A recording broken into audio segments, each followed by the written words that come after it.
What if the thing making you faster is quietly making you worse? Hello, everyone, and welcome back to Code Your English. Today, we're diving into one of the biggest questions of the AI age. If a machine can write an essay, create a plan, or solve a problem in seconds, what exactly are we still needed for?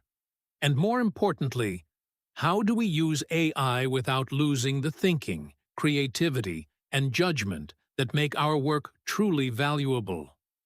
In this episode, we'll explore why faster doesn't always mean better, how AI can become a shortcut that weakens our skills, and how to use these tools in a way that actually helps you grow. You'll also learn useful English words and expressions along the way, so you can talk about these ideas confidently in real life. So, if you've ever felt impressed, excited, or even a little nervous about what AI can do, you're in the right place. Stay with me until the end, and if you find this conversation useful, don't forget to like the video, subscribe to the channel, and share it with someone who's also trying to figure out what it means to stay human in a world that's getting faster every day. Now, let's get into it. Type something into a box, wait 3 seconds, and out comes an essay, a business plan, a poem, a piece of code. It looks finished, it looks impressive, and somewhere inside you, a small, uncomfortable question starts to form. If a machine can produce this in 3 seconds, what exactly am I still needed for? That question isn't going away, and honestly, I don't think it should.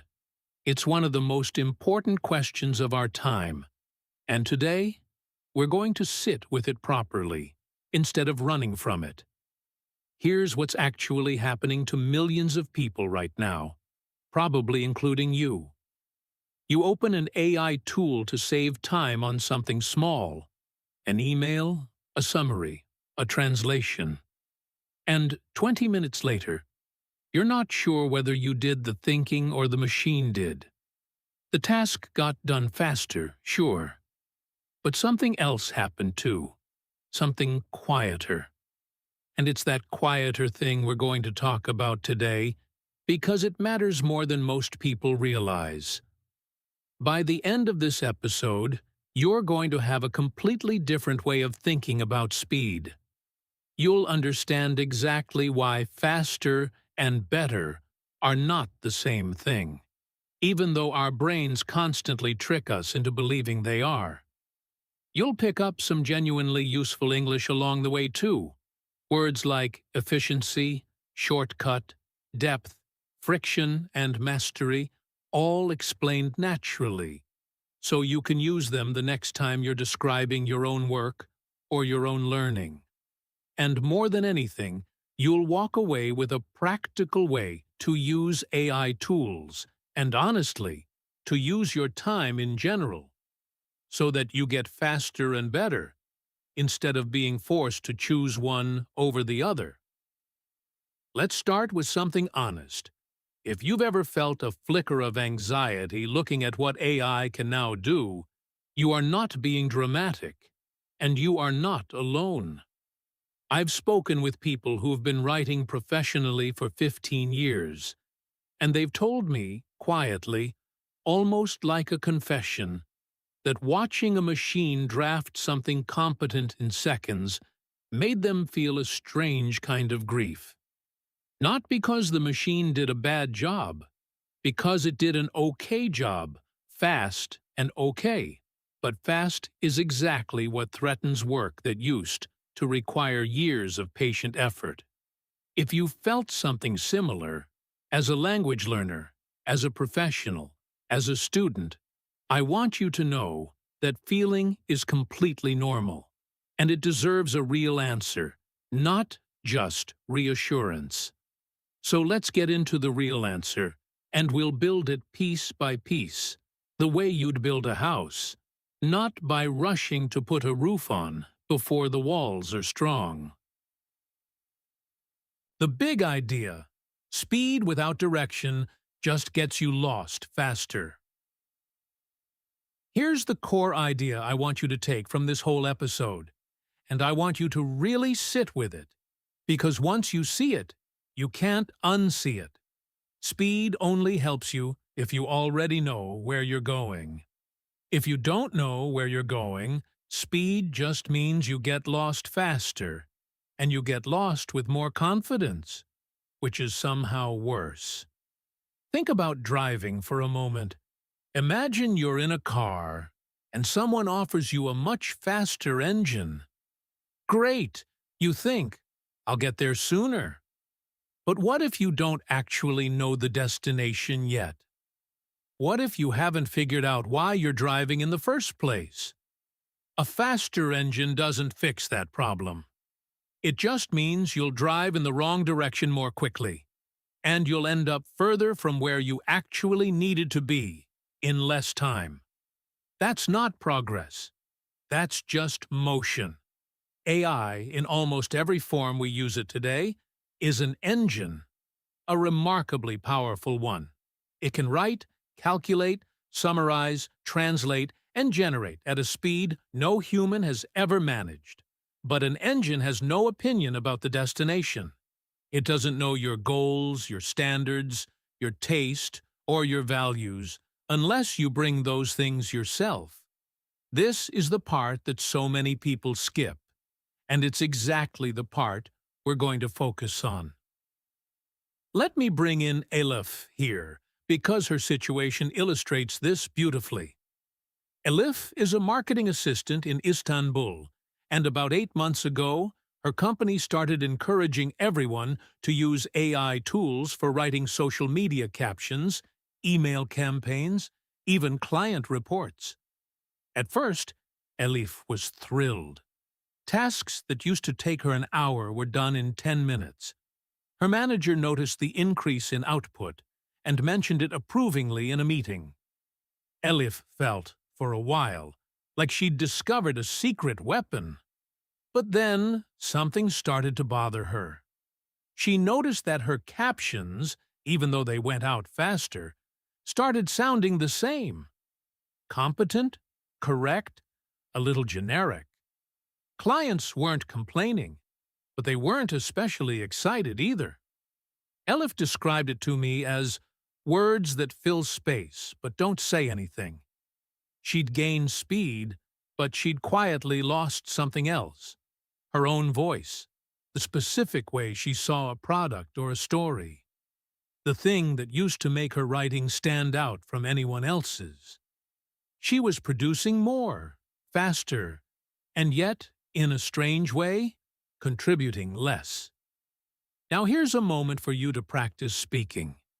Pause the recording for a few seconds and describe out loud, in your own words, one task in your life that has become faster recently because of a tool, an app, or a habit, but where you're not sure the result actually got better. Just a sentence or two. Go ahead, I'll wait. Good. Hold on to that example because we're going to come back to it later in a different form. Idea 2. The difference between output and understanding. Let's go a level deeper now, because there's a distinction here that changes everything, and it's one that psychologists and educators have been studying for decades, long before AI ever existed. The distinction is between output and understanding. Output is the visible result, the essay, the answer, the finished product. Understanding is the invisible process that happens inside your brain while you struggle to produce that result. And here's the uncomfortable truth. A huge amount of learning, of skill building, of genuine competence comes specifically from that struggle. Not from the final product, but from the friction of getting there. There's a concept in psychology called desirable difficulty, and I think it's one of the most useful ideas we can bring into this conversation. The basic claim is this: when learning feels a little bit hard, Not impossibly hard, but appropriately challenging. Your brain forms stronger, more durable connections. If something is too easy, your brain barely bothers to store it. It's the mental equivalent of walking past a shop window without really looking. The information passes through you instead of settling in. This is exactly why so many language learners, maybe including you, notice something frustrating. You can read a sentence in English, understand it perfectly with a translation right next to it, and still be completely unable to produce that same sentence yourself a week later. Reading with support is easy. Producing the sentence yourself from nothing with your own effort, that's hard. And that hard version is the one that actually builds the skill. AI tools are extraordinarily good at removing friction. That's their whole purpose, really. Reduce effort, reduce time, reduce struggle, which is wonderful for tasks where the struggle wasn't doing you any good in the first place. Formatting a spreadsheet, finding a source, checking a fact. But it becomes a problem the moment you remove the friction from a task that was supposed to be difficult, because that difficulty was the entire mechanism through which you were supposed to grow. Let me tell you about Thomas here, because his story runs almost like the opposite of Elif's, and together their two experiences give us the full picture. Thomas is a university student in Prague, studying engineering, and last semester he used an AI tool to help him solve nearly every homework problem in his mechanics course. He wasn't cheating exactly. He was reading the explanations, following the logic, nodding along as the solution unfolded on the screen. It made complete sense while he was reading it. Then came the exam. No AI tool. Just Thomas, a pencil, and a blank page. And he told me, with real embarrassment in his voice, that he sat there for the first 10 minutes barely able to start, even on problems that looked almost identical to ones he'd solved with AI weeks earlier. Understanding someone else's solution, it turns out, feels completely different from your brain than generating your own solution under pressure. He'd built a kind of false fluency, the comfortable feeling of recognition, mistaken for the much harder skill of production. Here's your second practice moment. Say this sentence out loud, and really notice how the grammar works. I understood it when I read it, but I couldn't do it myself. Now, try building your own sentence with the same structure, about anything in your life. Maybe something in English grammar itself. Something like, I understood the rule when I read it, but I couldn't use it myself in a conversation. Try it now, out loud. That structure, by the way, I understood it when I read it, but I couldn't do it myself, is a genuinely useful pattern in English, and you'll find it works in dozens of situations, whether you're talking about a recipe, a dance move, or a grammar rule. Idea 3.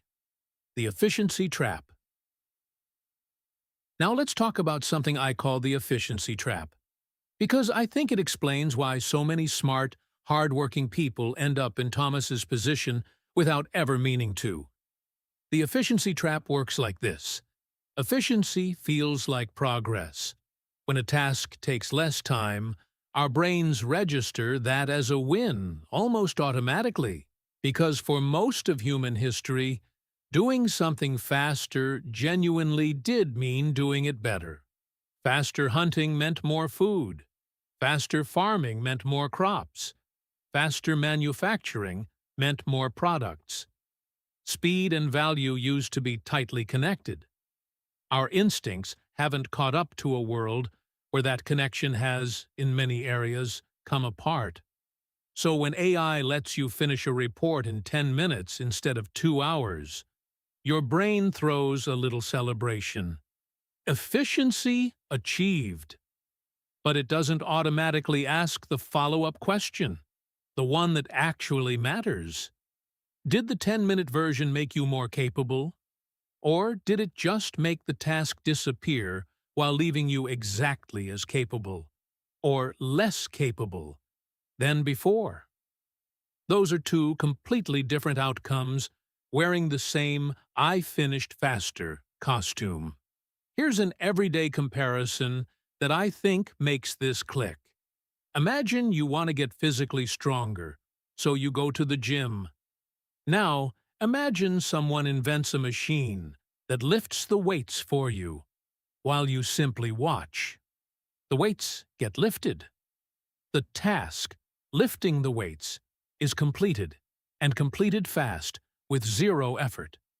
But nobody would say you got stronger. You didn't. The whole point of the exercise was never, the weights need to move. The point was, your muscles need to work. When the effort disappears, so does the benefit, even though, on the surface, the task looks done. This is precisely what happens with certain uses of AI, especially in learning. If your goal is genuinely get this email sent, AI writing the email is a complete success, and the email needed to exist, and now it exists, and your brain didn't need to be strengthened in the process. But if your goal is become a better writer, or become fluent in English, or understand this engineering concept deeply, then having the AI do the work is exactly like watching that machine lift weights for you. The task disappears. The muscle doesn't grow. Let's practice again. Repeat this phrase slowly. The task got done, but I didn't get better. Now describe, out loud, one situation where that sentence would be true for you. A time when something was completed, but you personally didn't grow from it. Take a moment. I want to be really clear about something here, because I don't want you to leave this episode thinking AI is somehow the enemy of learning. It isn't. It depends entirely, completely, on how you use it. And that brings us to the part of this episode where things get genuinely useful. Idea 4. The two questions that change everything. There's a simple pair of questions you can ask yourself before using any AI tool, any shortcut, any faster method at all. And these two questions will do more to protect your growth than almost anything else I could teach you. Question 1. Is this a task where the outcome matters most, or a task where the process matters most? If it's outcome, booking a flight, formatting a document, translating a menu on holiday, speed is simply good. Full stop. Use the fastest tool available. There's no hidden cost. But if it's process, learning a language, developing your own writing voice, understanding a mathematical concept, building an argument, then the struggle itself is the product you're trying to create inside your own mind. And skipping it means walking away with nothing built. Question 2, and this one's slightly more advanced. Even for process-based tasks, can I use AI as a training partner instead of a replacement? This is the distinction that Elif eventually discovered, several weeks after her captions had started to feel hollow. She changed her approach completely. Instead of asking the AI to write the caption for her, she started writing a rough, imperfect first version herself. Genuinely her own words, her own ideas, her own effort. And only then would she ask the AI for feedback, alternative phrasing, or ways to tighten the structure. The struggle still happened. Her voice still formed the foundation. The AI simply polished something that was authentically hers to begin with, rather than producing something hollow that she then pretended was hers. This single shift, do the hard part yourself first, then use the tool to refine, rather than using the tool to generate and calling it done, is, in my opinion, the single most important skill for thriving in the world we're now living in. It applies to writing, to studying English, to coding, to almost anything you can imagine. Let's bring this directly into language learning, because that's really why you're here with me today. Imagine you want to write an English sentence describing your weekend. The tempting shortcut is to think the sentence in your own language, plug it into a translation tool, and copy whatever comes out. It's fast. It's also nearly useless for your actual growth, because your brain never did the difficult, valuable work of searching for the English words, testing the grammar, feeling the slight discomfort of not being completely sure, and pushing through that discomfort anyway. That discomfort, remember, is where the learning lives. The better approach, Elif's approach essentially, is to attempt the sentence yourself first. However imperfect, however slow, however embarrassing it might feel in the moment. Then, if you want, you can check it, refine it. Ask why a certain word works better than another. The order matters enormously. Struggle first, support second. Not support first, with the struggle removed entirely. Here's a slightly longer practice moment, because this idea deserves it. Think of one sentence you'd like to say in English about your day today. Don't translate it in your head first. Try to build it directly in English, even slowly, even with mistakes. Say it out loud now, twice, and notice which parts felt difficult. Those difficult parts are exactly the parts that are teaching you something. Nicely done. That small, uncomfortable pause you just experienced. That's not a sign of failure. That's your brain, quite literally, in the middle of building a new connection. Rumi, the Persian poet, wrote something that I think about often in this context. The wound is the place where the light enters you. I don't think he was talking about English grammar, obviously, but the principle transfers beautifully. It's precisely in the uncomfortable, unfinished, struggling moments that real growth enters. A smooth, effortless, AI-generated sentence has no wound, and so, in a strange way, it lets in no light either. Idea 5. Mastery still requires time, and there's no way around that.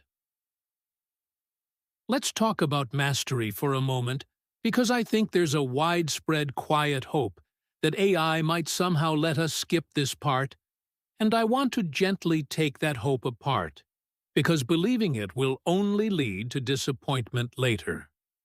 Anders Ericsson, the psychologist who spent decades studying expert performance, found something remarkably consistent across pianists, chess players, surgeons, and athletes.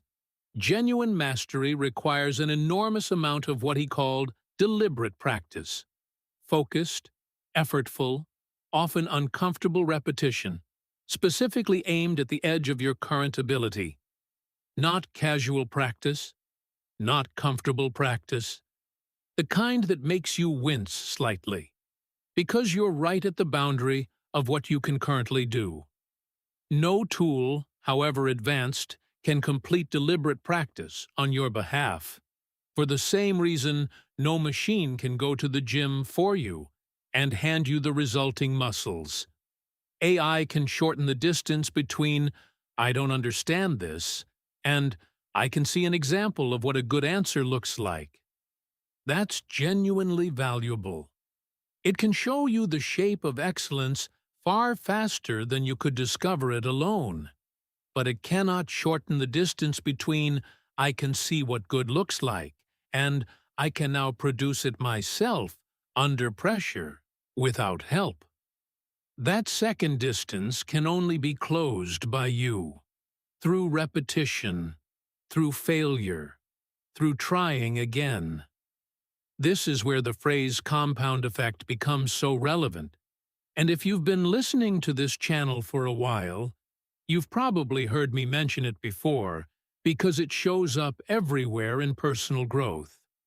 Small, consistent efforts, repeated over time, produce results that look almost nothing like the size of the individual effort.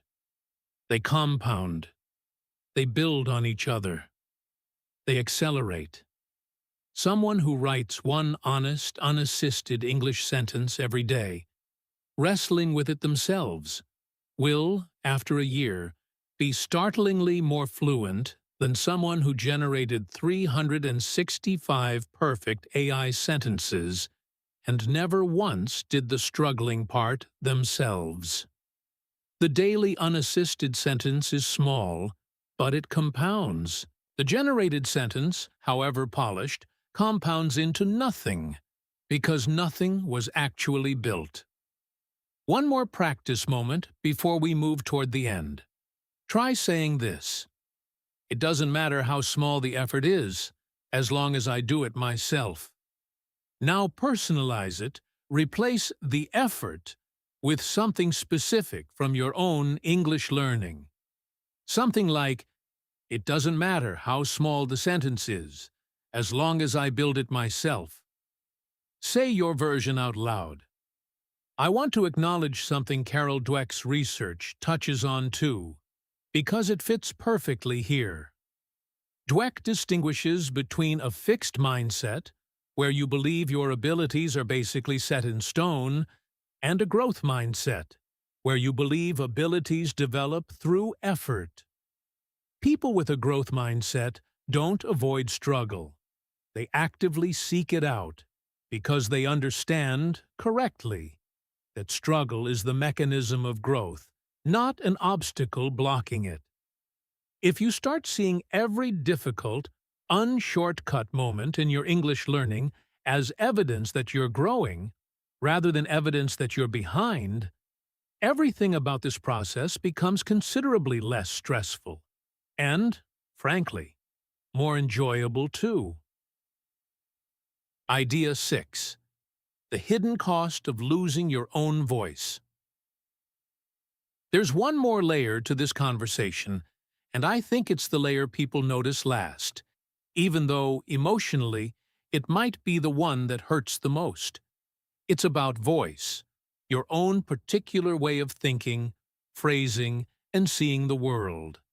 And what happens to it when you outsource too much of your expression to a machine. Here's something worth sitting with for a moment. Every writer, every speaker, every learner has a kind of fingerprint.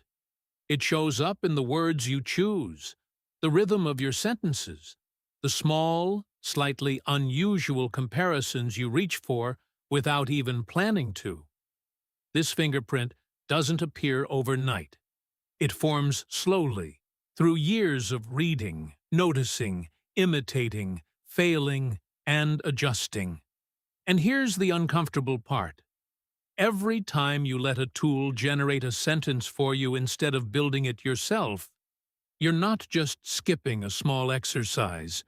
You're quietly declining an opportunity to make your fingerprint a little sharper, a little more distinct. Elif described this loss with a phrase I found genuinely moving. She said her early AI-written captions were correct, but they could have been written by anyone. That sentence has stayed with me because I think it captures exactly what's at risk here. Correctness was never the hard part, not really.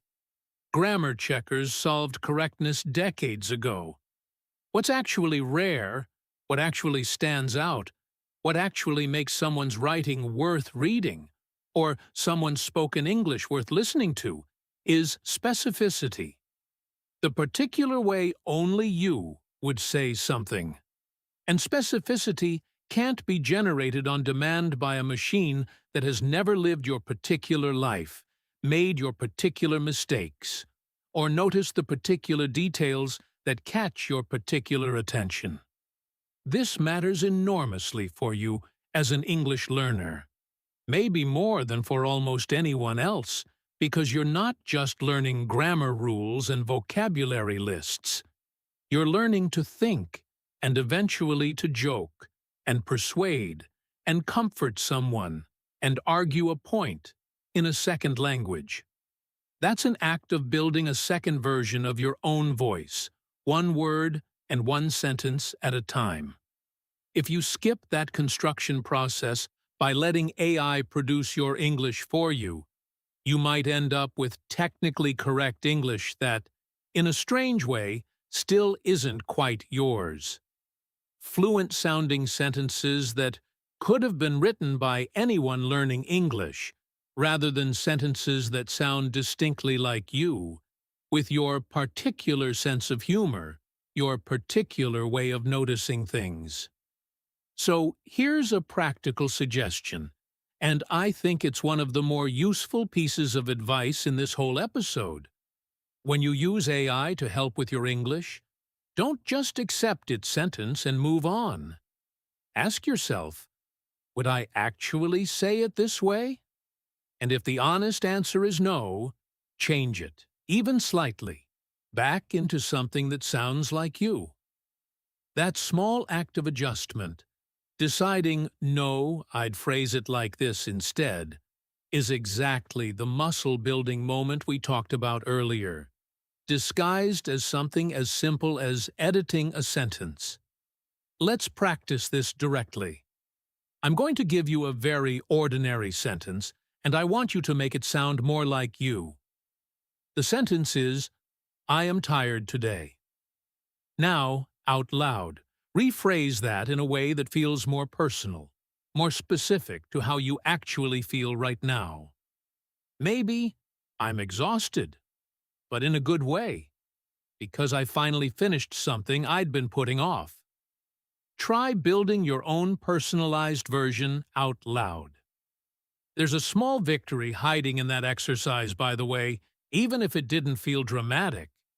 Every time you choose your own phrasing over the default, generic option, you're reinforcing, very slightly, the idea that your English belongs to you, that you're not simply borrowing a machine's words, but building a genuine personal command of the language, sentence by sentence, choice by choice.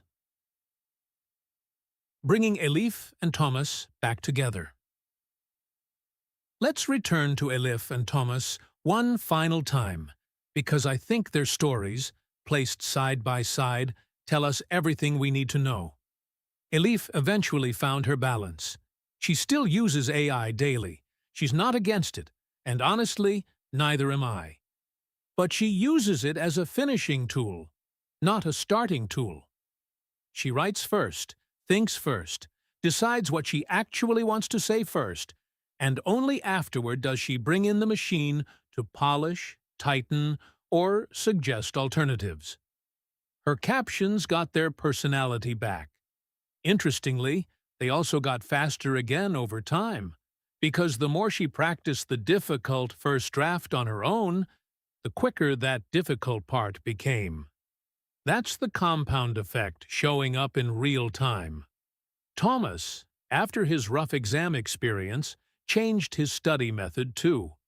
He still uses AI to check his understanding, but only after attempting each problem alone first, with nothing but his own knowledge and a blank page. The exact same way he'll eventually face a real exam.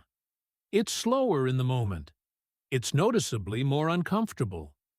But 3 months later, he told me his exam results had genuinely improved. And more importantly, he described a feeling he hadn't expected: confidence.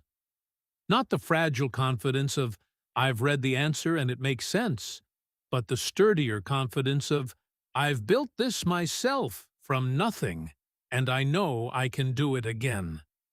Notice that neither Elif nor Thomas rejected AI.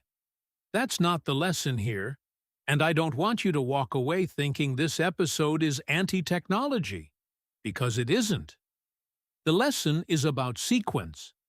What comes first, the struggle or the shortcut? And about purpose, whether the task in front of you is about the outcome or about your own growth. Get those two things right, and AI becomes one of the most powerful learning partners you could ever ask for. Get them wrong, and it quietly, politely, efficiently erodes exactly the skills you were hoping to build. Here's a small but important side note before we move on, because I don't want you to think this is only about writing. The same principle applies to speaking, and honestly, speaking is where I see this pattern most often among learners on this channel. Some of you rely heavily on translation apps during real conversations, typing what you want to say, waiting for the translation, then reading it aloud. It works, in the sense that the sentence eventually comes out, but it also means your brain never practices the specific uncomfortable skill of live retrieval, reaching into your own memory, under time pressure, and pulling out the English words yourself. Live retrieval is a completely different skill from reading a translated sentence, in the same way that reading sheet music is a different skill from actually playing the piano from memory. If your goal is real conversational fluency, that skill can only be built through repeated, slightly uncomfortable, unassisted attempts. Exactly the kind of attempts we've been practicing together throughout this episode. Time to reflect. Let's slow down for a moment and think about your own life, because this episode isn't really about Elif or Thomas or me. It's about you and how you're going to use everything we've discussed. First question. Think of one area of your life, English learning or otherwise, where you've been choosing speed over struggle, without really noticing you were making that choice. What would it look like to slow down there just slightly, just enough to let the friction do its job? Second question, is there a task in your life where you've been struggling unnecessarily, purely out of habit or stubbornness, when actually letting a tool handle it would free up your energy for something that matters more? Not every struggle is valuable. Remember, the key question is always outcome versus process. Third question, and I think this might be the most important one. What would better, not just faster, actually look like for you, specifically, in your English learning over the next month? Sit with that question for a few seconds. Don't rush past it the way you might rush past an AI-generated paragraph. Bringing it all together. So, what have we actually learned today? Speed and quality are not the same thing, and treating them as if they were is one of the easiest, most understandable, and most costly mistakes a person can make in this new era. Output is visible and easy to measure. Understanding is invisible and much harder to fake, which is exactly why it matters so much more in the long run. The efficiency trap convinces us that finishing faster always means winning, when sometimes it just means the muscle never had the chance to grow. And the two questions, outcome or process, replacement or training partner, give you a simple, repeatable way to decide, every single time, whether speed is your friend or your quiet enemy in that particular moment. Here's a thought I want to leave you with, something worth carrying beyond this episode. Marcus Aurelius wrote, centuries ago, that the obstacle in the path becomes the path itself. I think that's exactly what's happening with AI and learning right now. The friction, the struggle, the slow and sometimes frustrating process of building a skill yourself, that isn't standing between you and progress. Handled the right way, it is the progress. Don't let a faster tool talk you out of the one thing it can never do for you. Becoming, through your own effort, someone genuinely better than you were yesterday. For your challenge this week, I want you to pick one small task where you'd normally reach immediately for an AI tool. A sentence, a message, a short piece of writing in English. And do it yourself first, completely unassisted, even if it feels slow or uncomfortable.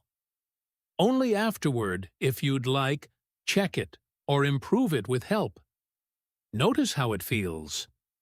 Notice what you remember a day later, compared to something you'd normally have generated instantly. And I'd genuinely love to hear from you on this one. So here's your community question. What's one skill you've built slowly, through real struggle, that you're now genuinely proud of? And looking back, would you have wanted a shortcut? Or are you glad you did it the hard way? Leave your answer in the comments. I read every single one. And honestly, this is one of my favorite kinds of question to read, because the answers are always so personal. That's it for today. Keep building things the slow way, on purpose when it counts. And I'll talk to you very soon.